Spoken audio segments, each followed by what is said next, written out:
बिस्मिल्लाहिर्रहमानिर्रहीम। अस्सलाम वालेकुम। कैसे हैं आप सब। इस वीडियो में हम बात करेंगे एलएलसी के ऊपर। लिमिटेड लायबिलिटी कंपनी किस स्टेट की ओपन करवानी चाहिए एलएलसी। आपको कोई भी नहीं बताएगा ये बात। ये बहुत इम्पॉर्टेंट वीडियो होगी। आपको पता होना चाहिए कि जब आप एलएलसी बनवा रहे हो आपको पता हो कि उस स्टेट की एलएलसी की एनुअल फ़ी क्या है। सबसे मोस्ट इम्पॉर्टेंट है। आपको कोई नहीं बताएगा। अगर आप किसी के पास जाते हो एलएलसी बनवाते हो, ठीक है, तो वो आपको सिंपल बोलेगा ठीक है बना देता हूँ, लेकिन कभी ये नहीं बताएगा कि उस स्टेट की एलएलसी की एनुअल फ़ी क्या है। मतलब जब आपने उसको रीन्यू करवाना है उसकी क्या फ़ी है, जब आप एनुअली रिपोर्ट सबमिट करवाओगे तो उसकी क्या फ़ी है, वो चीज़ आपको नहीं बताएंगे, जो कि सबसे मोस्ट इम्पॉर्टेंट होती है। एलएलसी की जो फ़ी है वो डिपेंड करती है स्टेट टू स्टेट। हर यानी कि स्टेट की फ़ी डिफरेंट होती है और हर स्टेट की जो एनुअली फ़ी है ना वो भी डिफरेंट होती है।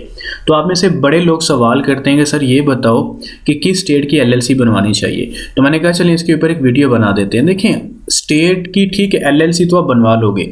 आपको मोस्टली लोग जब किसी से आप पूछो ना मैंने एलएलसी बनवानी है तो आपको बोलता है ठीक है बना देते हैं, लेकिन कभी ये नहीं बोलेगा कि आप इस स्टेट की बनवा लो या इस स्टेट की बनवा लो, या आपको ये नहीं कहेगा कि इसकी एनुअली फ़ी ये है, क्योंकि आपने एलएलसी को रीन्यू भी करवाना होता है। एनुअली आपने रिपोर्ट सबमिट करवानी होती है तो उसकी भी फ़ी एक होती है जो कि मोस्ट इंपॉर्टेंट है। आपको उसके बारे में नहीं बताया जाता। तो मैं उसी के ऊपर यानी कि बात करूंगा कि स्टेट टू स्टेट एक तो फ़ी डिपेंड करती है। आपने अगर एलएलसी बनवानी है तो स्टेट टू स्टेट आपकी फ़ी है, और एनुअली रिपोर्ट जब आपने सबमिट करवानी है वो भी डिफरेंट फीसेज होती हैं। मैं आपको कुछ एग्जाम्पल दे देता हूँ, जैसे कैलिफोर्निया है, न्यूयॉर्क है, फ्लोरिडा है, टेक्सास है, वार्मिंग है, डेलावेयर है।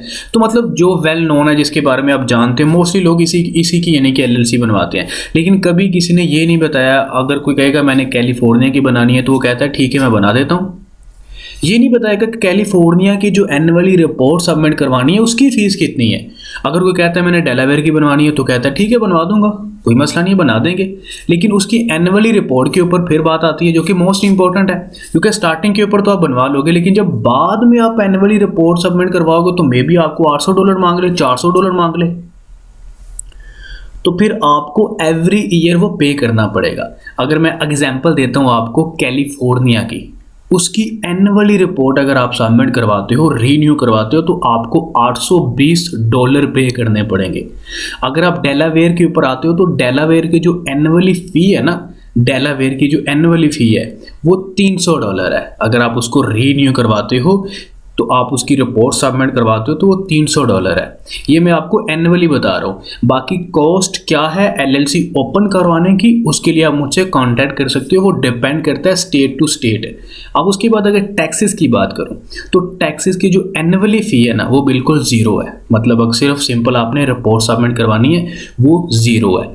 अब वो बनती थोड़ी एक्सपेंसिव है। आप कांटेक्ट कर सकते हो उसके बारे में अगर आपने इन्फॉर्मेशन लेनी है। मैं हमेशा आपने बनवानी है मुझसे, ये ना बनवाएं कोई मसला नहीं है। ये मैं क्यों बना के दे रहा हूँ या मैंने क्यों इस चीज़ को स्टार्ट किया, इसकी रीज़न ये है कि लोग फ्रॉड बड़ा कर जाते हैं। कंप्लेंट्स क्लाइंट्स की मुझे अक्सर आती हैं कि सर उसने पैसे ले लिए बना के नहीं दिए या टाइम बहुत लगा रहा है। इसलिए मैंने ये स्टेप उठाया कि मैं इस चीज़ को खुद बनाता हूँ। एक तो कस्टमर को सेटिस्फाई करेंगे, मतलब टाइम पे चीज़ देंगे और मुनासिब प्राइस के ऊपर करेंगे, और हर चीज़ पहले क्लियर करेंगे। जैसे कि मैं अक्सर बोलता हूँ कि मुझसे बनवाओ या ना बनवाओ, मुझसे ट्रेनिंग लो या ना लो, मुझसे ट्रेनिंग लो या ना लो, मैंने एडवाइस हमेशा आपको अच्छी ही दूंगा।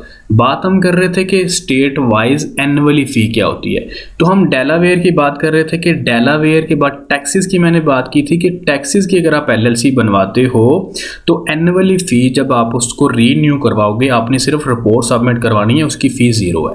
कैलिफोर्निया की $820 है। उसके बाद आपके पास आता है डेलावेयर।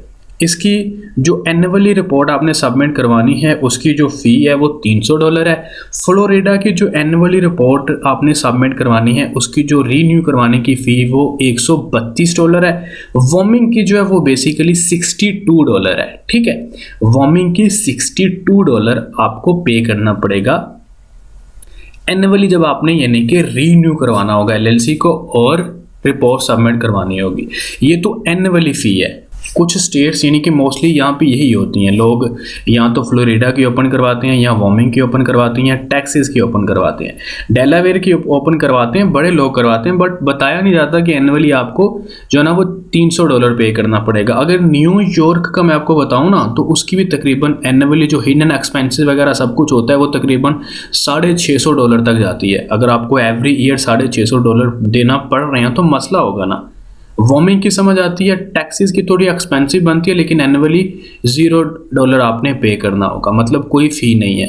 वार्मिंग की $62 होती है। तो हर किसी का अपना होता है। मतलब जब मुझसे कोई पूछता है कि सर मैंने कौन सी LLC बनवानी है, तो मैं उसको ये डिटेल देता हूँ कि आपके ऊपर डिपेंड करता है। बेटर आप चूज़ करो कौन सी है। अगर आप टैक्सेस की बनवा सकते हो तो वो कर लो, अगर वो नहीं तो वार्मिंग आपके लिए बहुत बेस्ट है। आपको $62 पे करने पड़ेंगे। ठीक हो गया। उसके बाद हमारे पास वर्जीनिया है, आप उसकी बनवा सकते हो, उसकी $50-60 यानी कि एनुअली फ़ी है। तो ये एनुअली फ़ी आपको बता रहा हूँ। तो आप जब LLC बनवाओगे तो उसमें ये चीज़ होती है, कंपनी का आर्टिकल है, EIN नंबर मतलब बिजनेस रजिस्ट्रेशन नंबर होता है, एम्प्लॉयर आइडेंटिफिकेशन नंबर कहते हैं, seller permit, reseller certificate, unique address, bank account, और उसके बाद इन सब की डिटेल के ऊपर सेलर अकाउंट बना के देते हैं।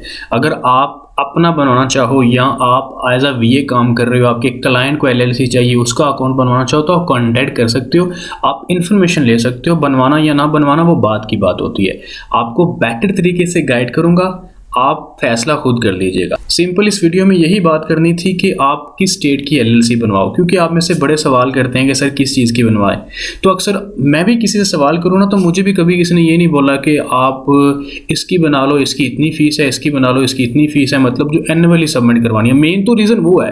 वन टाइम पेमेंट दे के हम LLC तो बनवा लेते हैं, लेकिन जब एनुअली हमें एवरी ईयर वो पे करनी पड़ेगी, वो हमारे लिए मसला होगा। अगर हमने बिजनेस करना तो डेफिनेटली देनी पड़ेगी। तो अगर हमें एवरी ईयर $800-900 पे करना पड़ रहा है कैलिफोर्निया का, तो हम बेवकूफ़ हैं कैलिफोर्निया की बनवाएंगे। हम न्यूयॉर्क की क्यों बनवाएंगे?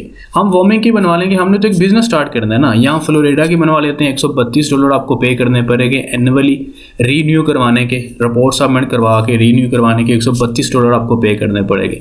वार्मिंग की वर्जीनिया की, मतलब आप किसी भी स्टेट की LLC बनवा सकते हो। ठीक है, किसी भी स्टेट की। उस स्टेट के बारे में आपको पहले गाइड किया जाएगा, भाई इसकी इतनी फीस है, आपको LLC मिलेगी, कंपनी का आर्टिकल है, EIN नंबर है, सेलर परमिट है, रीसेलर सर्टिफिकेट है, एड्रेस है, बैंक अकाउंट है, और उसके बाद सेलर सेंट्रल अकाउंट है। उसके बाद आपको बताया जाएगा इसकी टोटल कॉस्ट कितनी है जो अभी आपको पे करनी पड़ेगी, या एनुअली आप जब इसको रीन्यू करवाओगे उसकी फी कितनी है। आपको पहले बेटर तरीके से गाइड किया जाएगा, देन आप इसके बारे में डिसाइड कर सकते हो। आई होप कि आपको आंसर मिल गया होगा कि LLC किस स्टेट की बनवानी चाहिए। ठीक है, कहीं से भी बनवाओ, हमेशा उससे पूछो कि यार इसकी एनुअली रिपोर्ट जब सबमिट करवाएंगे तो इसकी फ़ी कितनी सबमिट करवानी पड़ेगी, हमें रीन्यू करवाने के लिए कितनी फ़ी पे करनी पड़ेगी। तो उसके बाद आपने डिसाइड करना है कि आपने किस स्टेट की LLC बनवानी है। ठीक हो गया। बाकी आप अपना ख्याल रखिएगा। अल्लाह हाफिज़।